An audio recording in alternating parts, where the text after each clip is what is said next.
Welcome to 6 things that I learned here in my first year of college, and let's get into it.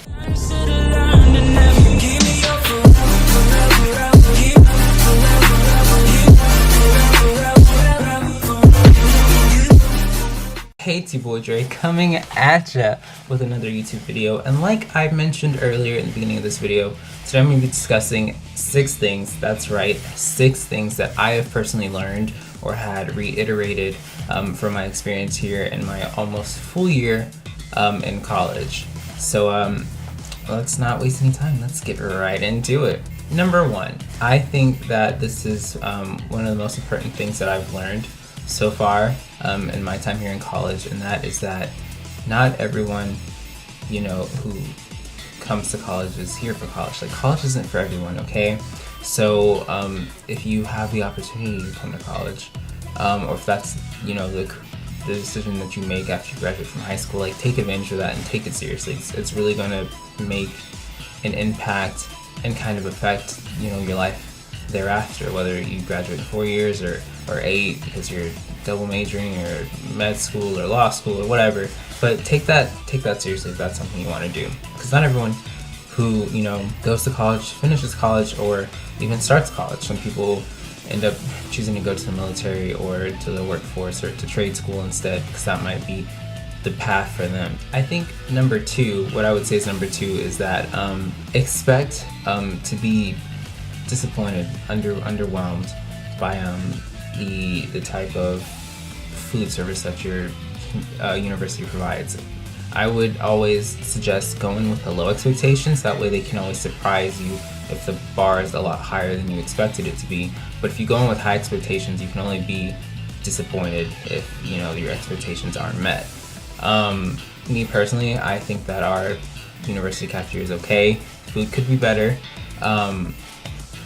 But I went in with pretty low expectations, like little to no expectations. So I let my experience dictate that instead of, I expect it to be like this, and then I'm just like super depressed and I never want to eat, But the flip side of that is, if you have a situation with however your living arrangements are set up that you can afford to go get groceries and make your own meals, that can alleviate some of that, give and take of I'm depressed because I don't want to go to the cafeteria, but that's the only way I can eat. Like, you can take advantage of other options, make your own food, go out to local restaurants, or even have like a house party or a dorm party with some people that and do like a potluck or something. I don't know.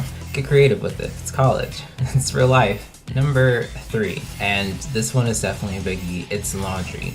Take advantage of your own personal schedule and let that work for you when it comes to doing your laundry, because if you try and do what everyone else is doing, you're going to be waiting like everyone else is waiting for several hours just to try and get an available washer.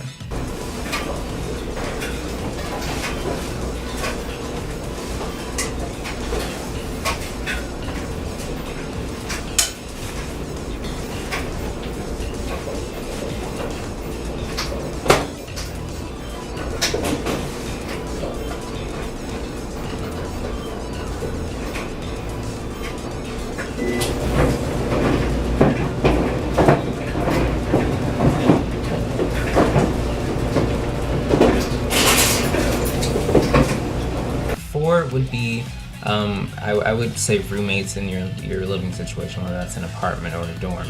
And what I'll say about this is that you have to learn that not everyone that is your friend is someone that you can live with. Like, you might be friends, but you might not be compatible in terms of living together. Their lifestyle habits and their choices might not work well, cohabitate well with your lifestyle decisions and choices.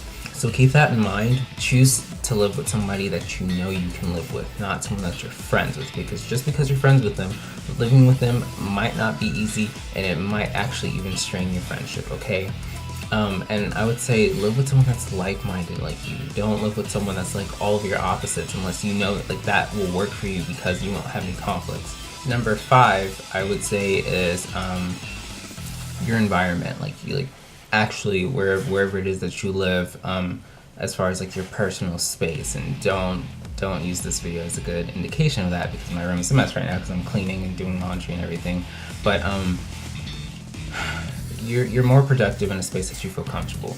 So take advantage of you know, your organizational skills, your cleaning skills, your decoration skills when it comes to your dorm, and you want to create an atmosphere and an environment that you feel comfortable in, because that'll be the best way to produce productive, positive energy, so that way you feel ready to tackle an assignment. So if you are like the type of person who studies in their room instead of in the library or in a classroom or something, I don't really know why you would ever really want your room to be messy, but you get the picture, you know what I'm saying?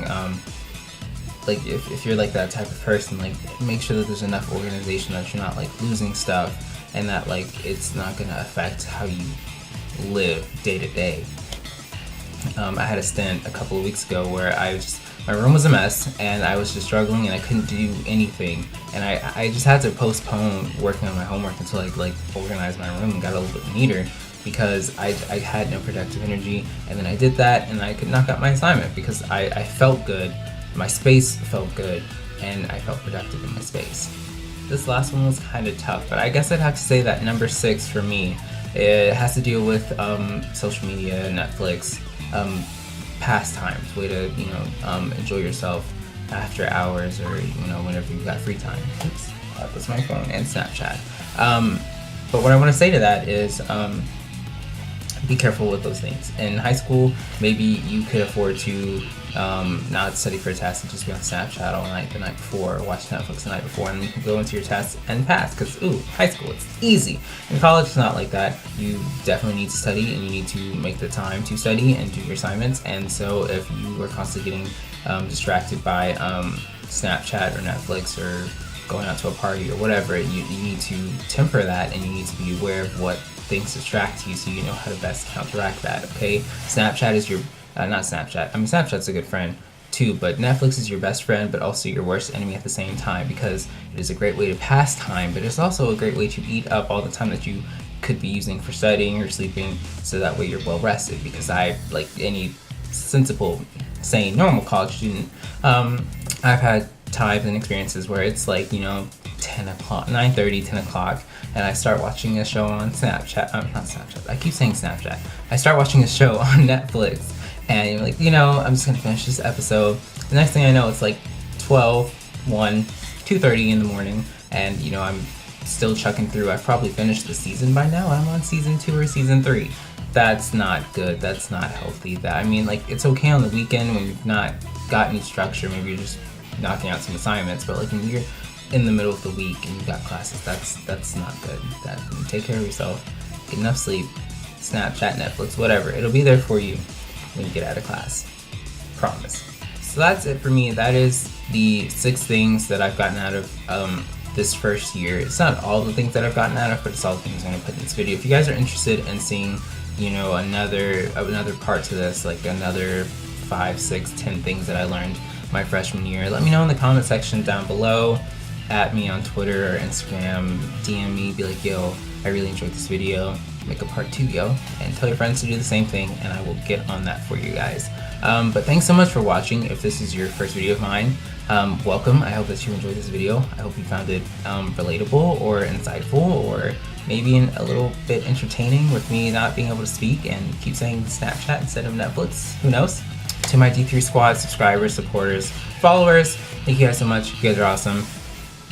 I will see you guys in another video. Don't forget to like, comment, subscribe, and I mean, while you're down there, click the bell icon so that way you're notified when I post, because YouTube doesn't really do a good job of telling you otherwise. And while you're down there, go ahead and check out the video description. It'll have some information about this video, as well as some information on social media. So if you want to follow me outside of YouTube and keep up with my day-to-day life, because I do a better job of updating that than this, you should do that. Yes, you should. That's a wrap for this video. In the comment section down below, let me know. Let